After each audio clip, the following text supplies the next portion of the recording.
tatakbo ang manual transmission nang hindi natabak sa gas. Magpapatakbo na tayo. So, ito yung gagawin mo muna. Huwag muna tayo magagas.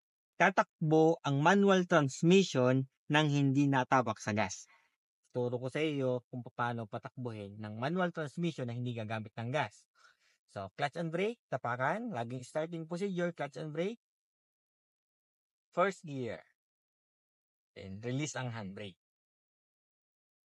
So, ito, patag to, di ba? Patag at downhill, same lang kung paano magpatakbo. Release ang brake. Tanggal ang brake. So, pakinggan ang command ko ha. Lahat ng command ko, susundin mo lang.